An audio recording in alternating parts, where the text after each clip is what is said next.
में 5 अनाथ बहनों का घास घर। निशा अपनी 4 छोटी बहन के साथ कचरेदान में सो रही थी, जहां मक्खियां भिनभिना रही थी और धूप की किरण उन 5 पर सीधे आ रही थी। तभी कूड़े से भरी गाड़ी भी आ जाती है। अरे ओ लड़कियों, चलो उठो उठो उठो उठो उठो उठो। अरे ये तो उठती ही नहीं है। पता नहीं इतनी गर्मी में इस गंदगी भरे कूड़े कचरे में कैसे सो गए हैं ये लोग। खैर मुझे क्या, मुझे अपना कचरा फेंक कर जाना है। गाड़ी वाला सारा कचरा खाली करके चला जाता है, जिसमें की गंदी बात से वह गरीब 5 बहनें उठ जाती हैं। दीदी कितनी गंदी बात आ रही है। कूड़े में मेरी तो फ्रॉक भी गंदू गंदू हो गई है। ये मुझको माँ ने दिलाई थी। फिर 5 साल की पूजा अपनी फ्रॉक को देख देख कर बहुत रोती है। उसके संग में 4 बहनें सोनी, करिश्मा, रवीना, निशा भी उदास हो जाती है, क्योंकि वह सबसे छोटी थी। रो मत पूजा, तुम्हारी दीदी है ना, मैं तुम्हें नई फ्रॉक दिला दूंगी। झूठ झूठ झूठ, तुम सिर्फ और सिर्फ झूठ बोलती हो दीदी। तुम हमारे लिए घर भी नहीं बना पा रही हो। देखो हमें कचरे में सोना पड़ता है, वो भी इतनी गर्मी में। नीनी भी नहीं आती है। पूजा अपनी नासमझी में अपनी बड़ी बहन को बहुत कोसती है। पूजा, ऐसा नहीं कहते, ये हमारी बड़ी दीदी हैं। हम काम के लिए जा रहे हैं, अपना ख्याल रखना। इधर तीनों छोटी बच्चियां कूड़ेदान में कचरा बीनती हैं और रवीना, निशा कड़ी धूप में काम ढूंढने आती हैं। दोनों के पैरों में चप्पल तक नहीं थी। ऐसे में धरती भी तवे के जितनी तप रही थी। माँ, दीदी, पैर जल रहे हैं। समझ सकती हूँ बहन, लेकिन पैसे भी तो नहीं हैं। दोनों एक जूस पानी की दुकान पर आती हैं। जयराम जी की भैया जी। अरे लड़कियों, खबरदार जो मेरे सामने हाथ फैलाना। हमारे सामने हाथ फैला भी मत देना। चलो भागो, 1 रुपया भी भीख नहीं दूंगा। नहीं नहीं भैया जी, आप गलत समझ रहे हैं। हम तो यहाँ काम मांगने आए हैं। हम दोनों पर हमारी 3 छोटी अनाथ बहनों की जिम्मेदारी है। चोर जैसी तो शक्ल है दोनों की। है, चलो भागो यहाँ से। दुकानदार दोनों अनाथ बहनों के बिगड़े हुलिया को देखकर डांट कर भगा देता है। बाकी सब लोग भी ऐसा ही करते हैं। माँ बाप के जिंदा रहते बच्चे हर बुरे से बुरे दुख में भी हंसते हुए हद से गुजर जाते हैं, लेकिन जब सर से माँ बाप का साया उठ जाए तो अपने भी बेगाने हो जाते हैं। आज भी हमको किसी ने काम नहीं दिया। माँ बाबा, ये दुनिया बहुत निर्दयी है। फिर किसके सहारे छोड़ गए हमको। रो मत निशा दीदी, अगर तुम ही हिम्मत हार जाओगी तो हम चारों को कौन संभालेगा। दोनों अनाथ बहनें सिग्नल पर आकर कड़ी धूप में भीख मांगने लग जाती हैं। बाबूजी, भगवान के नाम पर 1 रुपए दे दो, हमारी बहनें भूखी हैं। उस बड़ी सी मर्सिडीज गाड़ी में एसी में बैठा पत्थर दिल अमीर आदमी उन बहनों की पुकार को अनसुना कर देता है। अरे लड़कियों, हट जाओ, मेरी गाड़ी के आगे से हटो। ड्राइवर, गाड़ी भगाओ। साहब, 1-2 रुपए ही दे दो, भगवान तुम्हारा घर आबाद रखे। गाड़ी फुल स्पीड में चल पड़ती है और रवीना कंकड़ भरे सड़क पर गिरकर जख्मी हो जाती है और रोते हुए कहती है, याद है दीदी, इस शहर में हम अपनी माँ के साथ न जाने एक नई जिंदगी शुरू करने की कितनी उम्मीद लेकर आए थे। हाँ बहन, मैं कैसे भूल सकती हूँ उस नौबत को। अजी उठ जाओ, मुझे और मत सताओ। उठो ना, उठते क्यों नहीं हो। लगता है इसे पति के जाने का गम लग गया है। बड़ा जुल्म किया है ऊपर वाले ने। पता नहीं अकेले 5-5 बेटियों को कैसे पालेगी। सविता के सामने उसके पति धर्मेंद्र की लाश पड़ी थी। वह बस सुध-बुध होकर रोती जा रही थी। उसके संग में उसकी 5 बच्चियां भी बाबा बाबा कहकर रो बिलख रही थीं। तभी सविता अपनी कलाई की चूड़ियां पटक कर तोड़ लेती है और अंतिम संस्कार कर देती है। अब मेरी बच्चियों की जिम्मेदारी मुझ पर है। ना तो मैं पढ़ी लिखी हूँ, ना मुझ में कोई हुनर है। मैं कैसे पालूंगी? भगवान कोई तो रास्ता दिखा। तभी सविता का ध्यान अपने आंगन में उगे हरी घास पर जाता है। मुझे हाथ पंखा, चटाई, झाड़ू बनाना तो आता ही है। क्यों ना इस घास से मैं ये सब बनाकर बेचूं। सविता के संग में उसकी 5 बेटी भी झाड़ू पंखे बनाती हैं, लेकिन सबके घर में कूलर पंखा लग जाने से कोई भी घास के सामान पर एक नजर भी नहीं मारता। वो सब चिलचिलाती गर्मी में बाजार में बैठी बैठी रहती हैं।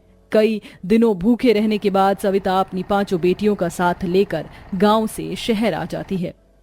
अब हम यहीं कमाएंगे, खाएंगे। बच्चियों, पर मुझे पहले काम धाम ढूंढना होगा। निशा, अपनी 4 बहनों का ध्यान रखना। सविता धूप गर्मी में कई दिन के भूखे हालात में काम ढूंढने जाती है, जहां आती जाती गाड़ियों के बीच में वह चक्कर खाकर गिर जाती है और उसको एक गाड़ी मारकर चली जाती है। अगले 2 दिन तक उसकी लाश लावारिस की तरह पड़ी रहती है। निशा 2 दिन बाद भी गर्मी, धूप और लू में अपनी बहनों के साथ उसी जगह में बैठी होती है जहां सविता उन्हें छोड़ गई थी।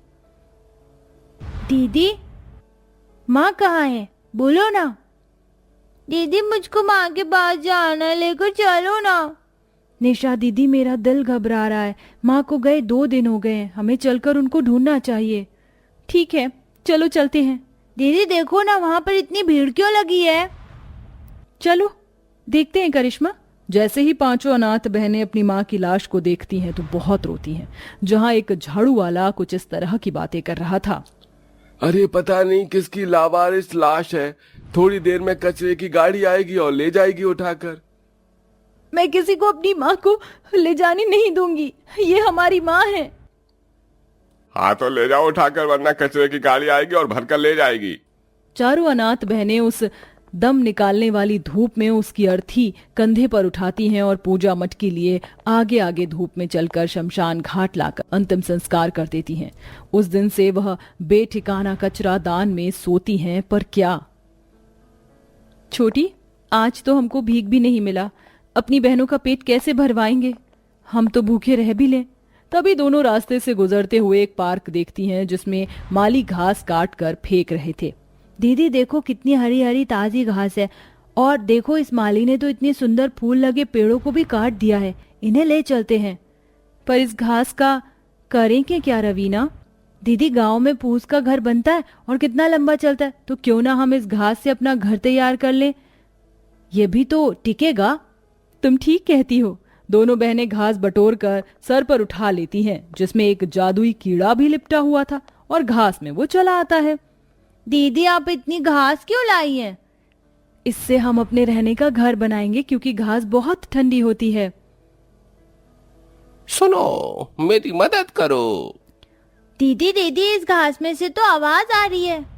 ये तो एक कीड़ा है। निशा उसे हाथ पर उठाती है। तुम बोल सकते हो? हाँ, क्योंकि मैं जादुई भंवरा हूँ। मैं तो फूलों का रस पीने के लिए उसे पार्क में पहुँच गया था, तभी उन माली ने पेड़ काट दिया और मैं जख्मी हो गया। रुको, मैं तुम्हें ठीक करती हूँ। निशा उसे एक पत्ते पर रख देती है और चारों रस भरे फूल ला कर देती है। तुम सबका धन्यवाद। मैं मीठा रस पीकर मेरी शक्ति पूरी तरह लौट आई है। कहो, क्या मदद कर सकता हूँ मैं तुम्हारी? हमारे पास रहने को घर नहीं, क्या तुम बना सकते हो? क्यों नहीं, क्यों नहीं। तू फूल में भंवरा, एक घास दिखा दे कमाल, जिससे बन जाए ये अनाथ बहनों का सुंदर सा बसेरा।